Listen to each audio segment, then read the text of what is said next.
You guys, I'm really excited. We just created all this amazing merch. And so if you're loving the podcast and you want to support our cause and continue to hear amazing episodes, please support us by buying some merch. I am living in these sweatshirts every day.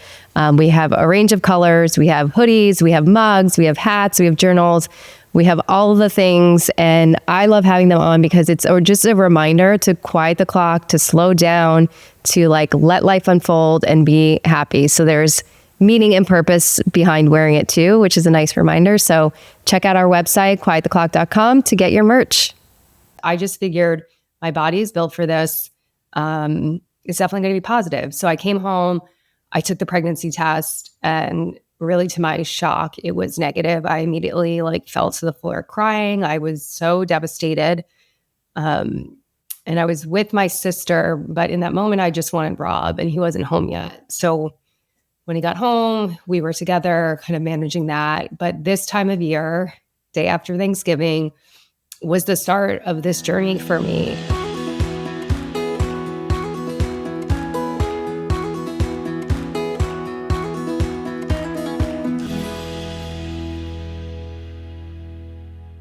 I think it's no secret that I love the Little Words Project bracelets. I have about 6 or 7 on my arm, ones that have been given to me, ones I've bought myself. I love giving them as gifts. I think they're so inspirational for me personally. They're nice little reminders throughout my day to have hope, to be, have strength, to be in good energy.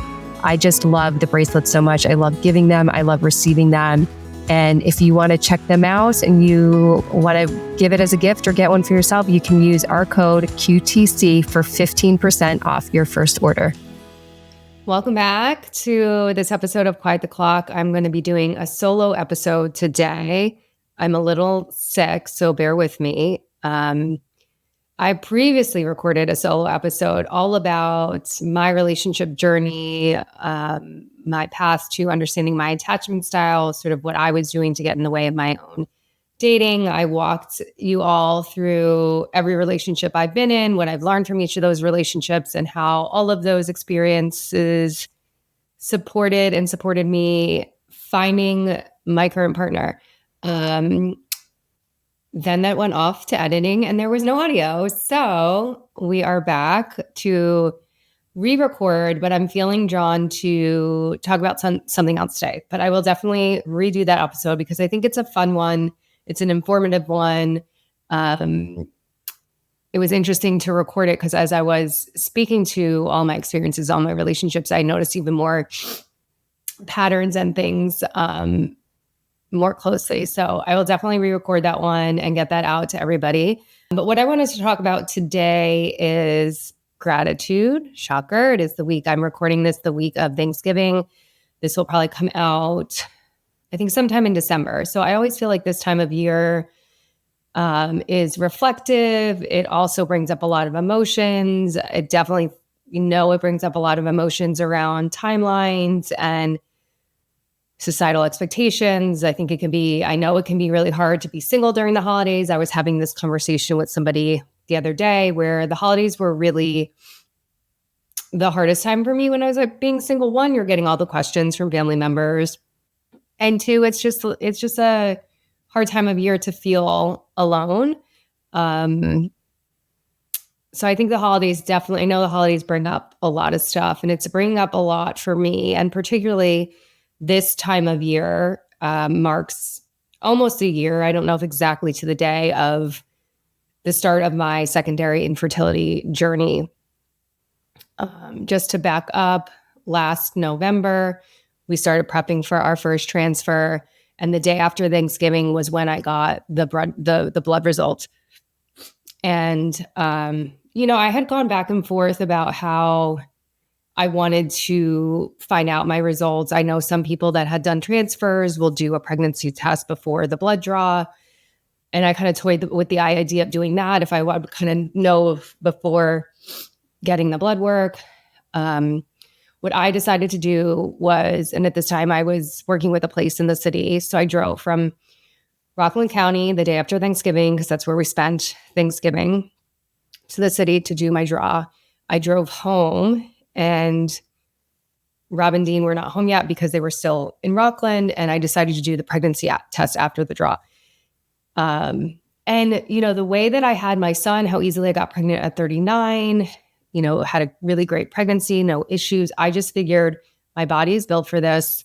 It's definitely going to be positive. So I came home, I took the pregnancy test, and really to my shock, it was negative. I immediately fell to the floor crying. I was so devastated. And I was with my sister, but in that moment, I just wanted Rob, and he wasn't home yet. So when he got home, we were together kind of managing that. But this time of year, day after Thanksgiving, was the start of this journey for me. And a year later, I'm trying to shift my perspective on it. I mean, it's been, and I've shared some here, there has been now, I guess this is a new update. There's been 3 losses. I recently had another miscarriage. So there's been a tremendous amount of loss. There's been a tremendous amount of pain, a tremendous amount of grief, confusion, questions with no answers. It's just a challenging journey, and it continues. And there's been highs and there's been lows throughout all of it. But I'm really kind of coming to a place where I'm shifting my perspective on it. And I had someone say to me the other day, this is happening for you. This is not happening to you. And that hit me so hard. And I think this does apply to any life circumstance that you're going through, and how to change that perspective of how is this happening for me? How is this teaching me something? What is this showing me? What is this revealing to me? What path is this taking me down that I might never have gone down had I not had these challenges or these roadblocks or these barriers? And so that statement has stayed with me and is really, really resonating with me. And before I heard that statement and going through this journey, I was like, okay, there's got to be a purpose to this. There's got to be meaning to it. And really what I had to attach to that was to be able to share here and to share more resources, what I've researched, what I've looked into, what supports I have sought out, which I'll still could do a complete episode on that as well.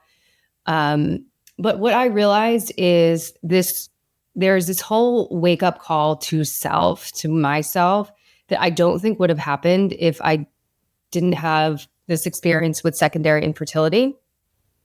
And what I mean by that is I'm a relatively healthy person. I enjoy working out. I thought I was eating well and taking care of myself. I thought I was healthy. And then after my first miscarriage, started a series of tests and blood work and looking into things. And what I came to find out is I'm actually not healthy at all. My body is not getting what it needs to function optimally. I had someone else I'm working with put it to me that my foundation is broken. And so it really was this huge wake-up call to my health. And I've learned so much about my body, how my body works, how it all works together, what functions, go together with another function. I don't even know the language for it, but it's fascinating. And I'm continually revisiting the narrative of why did no one tell us this? I literally did not know so many things about how my body functions. I have Hashimoto's, so that's high thyroid antibodies. So I'm learning and understanding what that means and how that affects other parts and functions of my body. So these were all things I didn't know. And this is all testing I would have never done if it wasn't for these losses. I've since learned more about supplementation. I was not taking anything. I was always that person that was well-intended, and I would buy all the supplements, and I would tell myself I would get into a routine with it. I don't know if anyone can relate to this, but multiple times, because there was something in me telling me that I needed additional support and supplementation.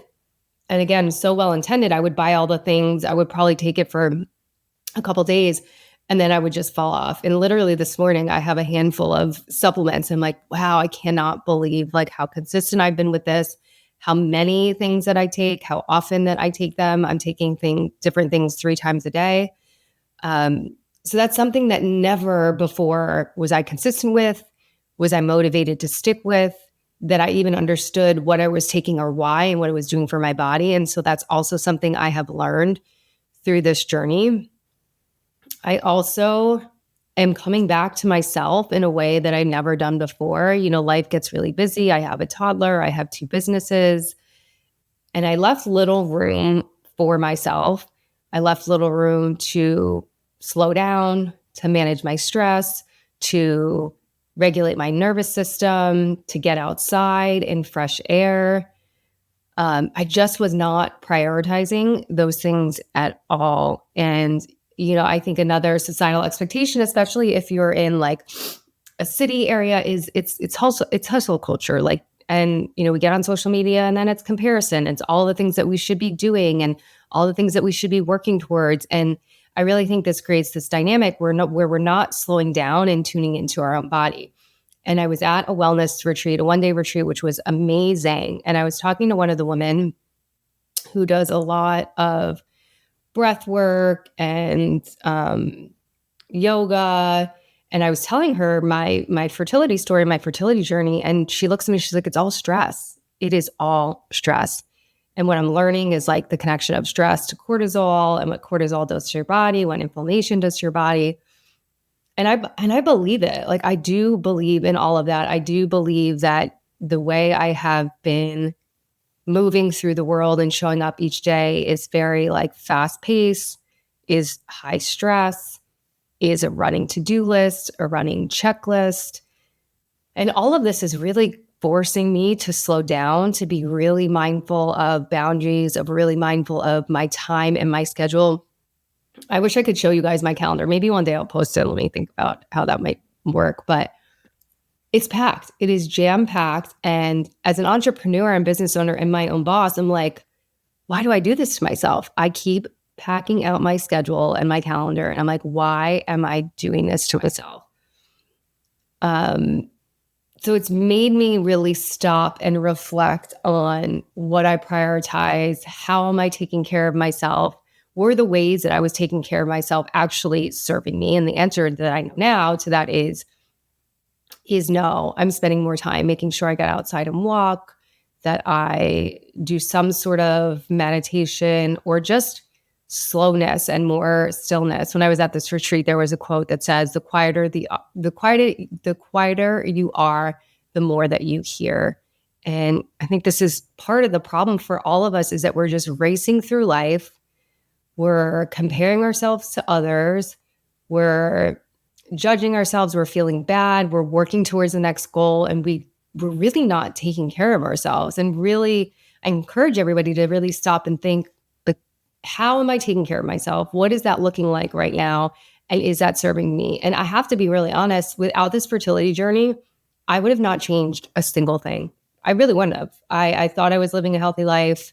I probably was aware that I was overworking or too busy, but I don't know if I would have changed that. So when that person, and I'll share who said this to me, my psychic said this to me. I met with her last week, and I kind of always check in with her every couple of years. And I don't know if anyone believes in that or not. I do believe in the things that she shares and the connections that she makes. And regardless, I walk away feeling more validated and more hopeful. And she said, this is supposed to be happening. This is supposed to be happening. There is meaning to this, and it's happening for you. And I know that now. And that doesn't change how sad this has been. This doesn't change how hard it's been. But there is a different appreciation and gratitude towards it that I probably wouldn't have before without this shift, this perspective shift of how is this serving me? How is this helping me? Because these new behaviors, these new ways of being, these new ways of taking care of myself are going to extend well beyond my fertility journey. Like, this is completely a new way of living for me.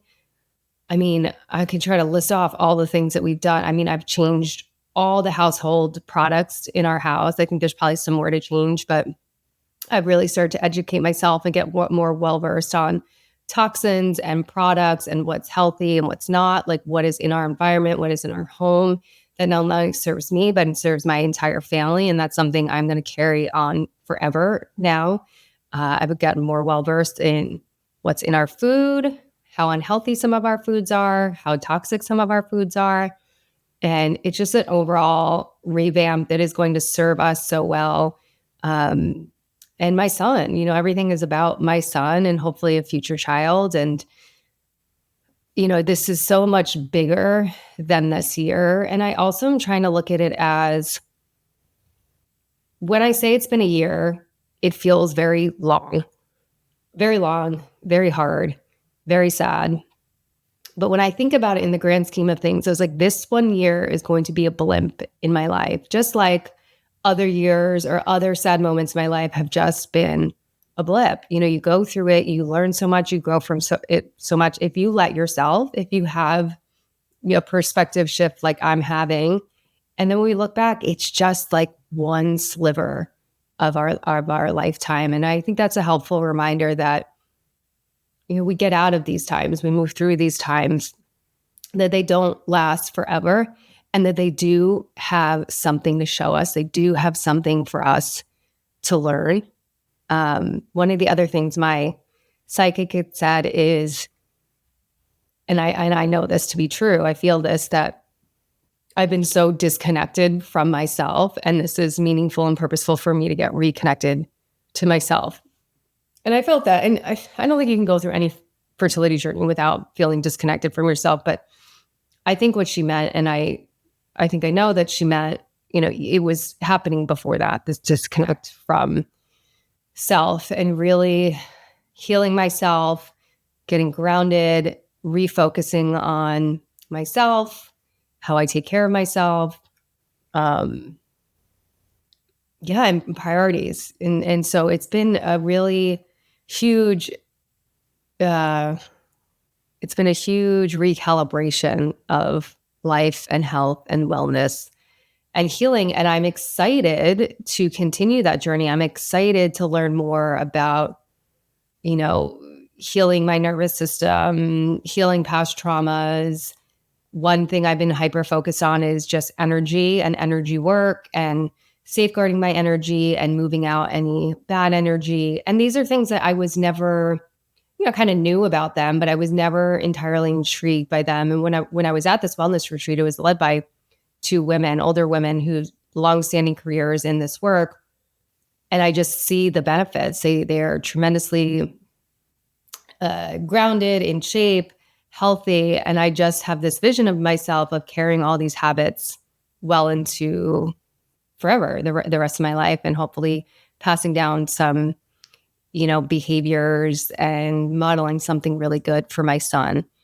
So really, that's kind of a lot of me rambling on about me and what this has been for me, but I want and encourage all of you to think about the season that you're in, what you're going through, and how a perspective shift or change might be helpful. And I know a lot of what we talk about on the podcast is things like, being single, feeling like you're running out of time, feeling like you're behind.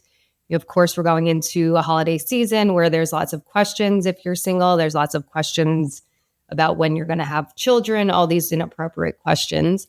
But I encourage you to think about, how is this happening for me? And to widen the lens and the view to think about, what am I learning from this? And I can look on other times in my life, being single being one of those times. And again, I'll re-record that whole episode. But there's a lot of sadness during that season for me too. And now if I look back through the lens and with the question of like, how is that happening for me? I learned so much about myself. I lived on my own. I traveled on my own. I grew into the person that I felt really good about. I grew into a person that was clear on my values and what I wanted. And I know that led me to my partner. So whatever you're going through right now, think about, how is this happening for me? Here's another thing, something someone said to me that was very, very helpful. And I might have already said it on here, but someone posed this other question to me, which is, when hasn't it worked out? And I think that these type of questions, I know that these type of questions are just so, they're so thought-provoking. They really move us out of a lens that we're stuck in. Our brain is wired to be negative. Our brain is wired to think of worst case scenario, to catastrophize. So I love these type of questions because I really think it provokes a new way of thinking and looking at things that, if not challenged, we'd be stuck in old ways of thinking. So again, I'd be asking yourself these questions like, when has something not worked out? And for me, it's all worked out. And I'm really working to ground in that and to know that like this will work out too. And when it does work out, it will all make sense. The timing will make sense. The journey will make sense. The journey is already starting to make sense because of everything I already shared here today in terms of just new understanding, new behaviors, new ways of taking care of myself. But we live in this turmoil when there's so much unknown and there's so much uncertainty, and we have deep down desire for partnership, for family building, for career, for change. That if we don't sort of get comfortable in that, it does create a lot of turmoil, and we really could only be in the pain and the sadness if we don't widen the lens. And you all know, I hope by now from listening, I'm a believer that we can hold space for more than one thing at one time. And I certainly think we can feel sad and be in grief and also be in gratitude and also be in appreciation. And I know this sounds really crazy to say, but there is this appreciation for this journey now. And let me just, gosh, this is one thing I really want to say is the community around infertility is just like no other. The women in this community are like no other. I was thinking about it the other day.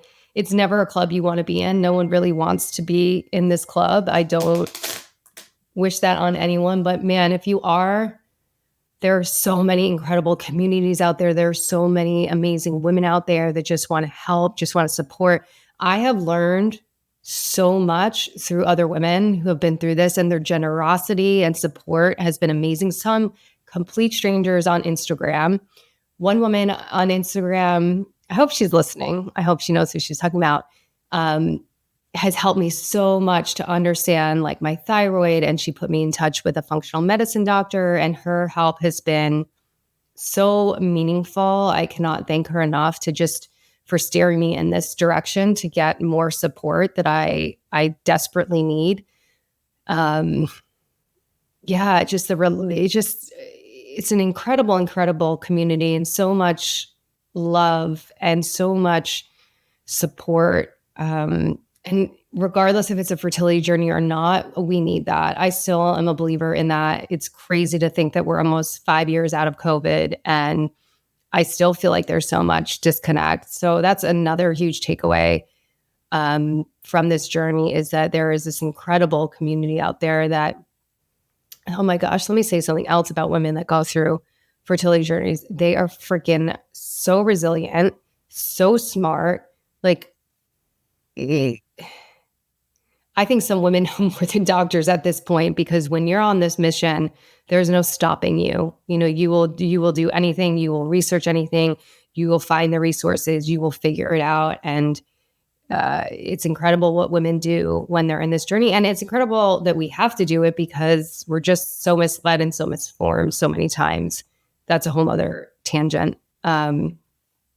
But yeah, it's another takeaway for me is this community, this loving, supporting community and connections that I've made that I would not have made without going through this journey. So there's so many reasons that this is meant to be. There's so many reasons that I am grateful, and I'm really wanting to make a conscious choice to lean into that, to lean into how is this happening for me? How is this reshaping my life? How is this reshaping me as a person?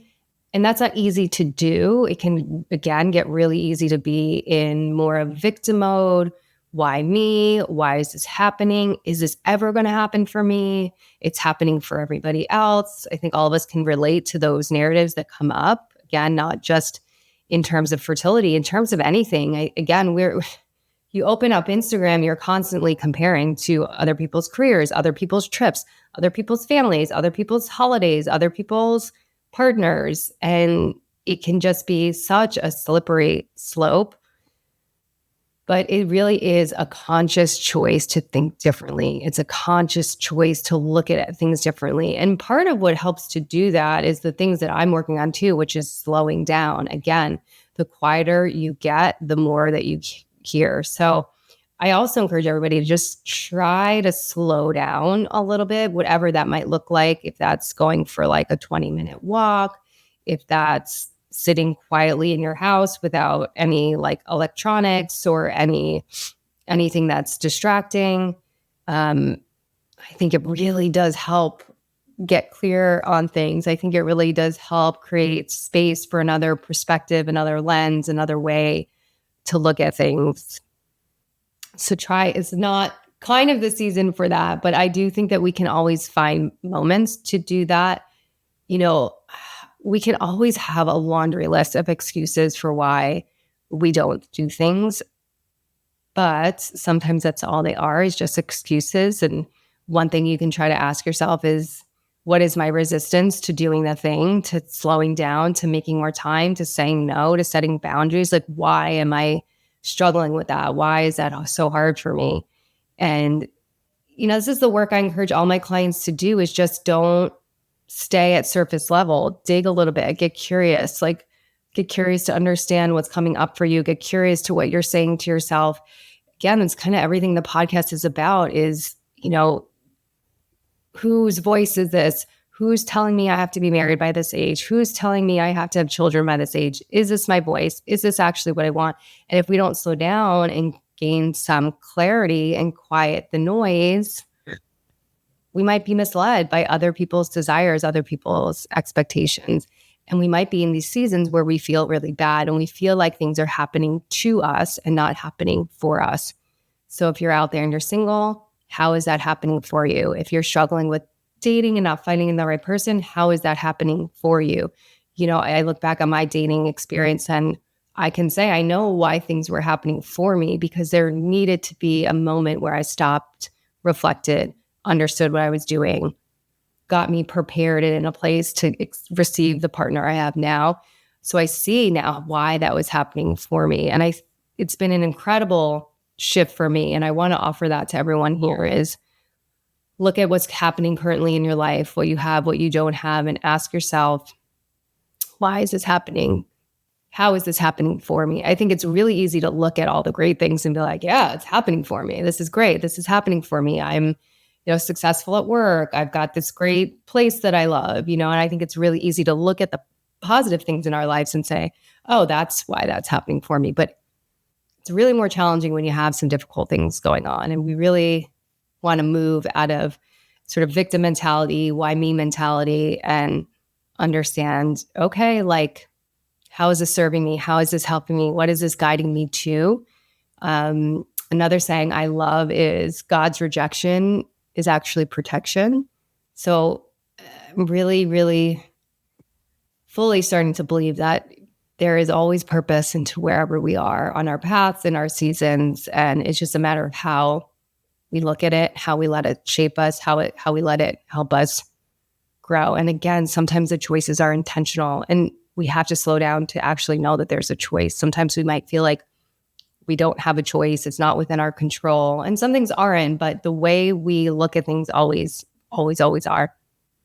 So I'm going to keep this one short and sweet. I am incredibly grateful for this community. I'm incredibly grateful for all the people I've connected with on this journey through this podcast.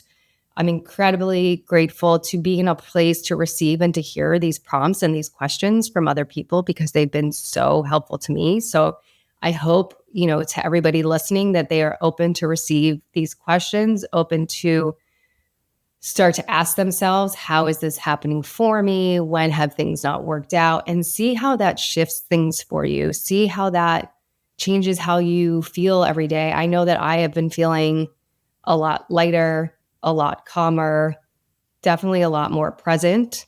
And it's always a work in progress. Like, there's still bad days here and there's still hard moments, but I'm really trying to come back to, there's purpose to this. There is meaning. There is reason. I've already grown and changed in so many ways because of it. And I know there's there's more to come. And I know my story will continue to unfold and it will all make perfect sense. And I just want to give these offerings to all of you because I do know what it feels like to be in sort of the turmoil of I don't have the thing yet. And I'm in this uncertainty and I don't know when it's coming. And it's, robs us of the present moment. It robs us. And I've had so many women on here, and I'll know this to be true when there's a second baby here. I'll have wished, I'm doing it now, but if this is a new shift, I will have wished that I didn't have such hard days, or I didn't let this consume me or take over me in the way that it has. I had that same thought when I met Rob. I'd wished I enjoyed the present moment of being single more than I did. So I really encourage everybody to think about what I'm saying today, to integrate that into your lives. It does change so much. My days are better because of it. I feel better because of it. So I am hopeful that this is helpful to everybody else, that you can kind of take these questions in and start to change the lens and the perspective as you see your world and your circumstance right now. And yeah, I think I'm going to wrap it up there. As I've said on other solo episodes, please let us know if this is helpful. You can DM us at Quiet the Clock Pod. You can email us at hello@quiettheclock.com. I would love your feedback. I would love to hear if you're enjoying these solo episodes, if you want me to do more solo episodes, and if so, what would you like me to speak on? Wishing everybody an amazing holiday season. I am so excited for 2025. I'm hearing that all good things are coming. The energy is shifting. The planets are changing. All of the things, if you believe in that too. But let's get out of 2024 and have an amazing 2025. Thank you all for listening. I love this community so much, and I'm excited for another year together. If you're someone struggling or relating to the topics that we're talking about now, and you're feeling the anxiety or the stress or the pressure of feeling like you're running out of time, you're behind, and you want some extra support, check out my group therapy practice in Midtown Manhattan, NYC Therapeutic Wellness.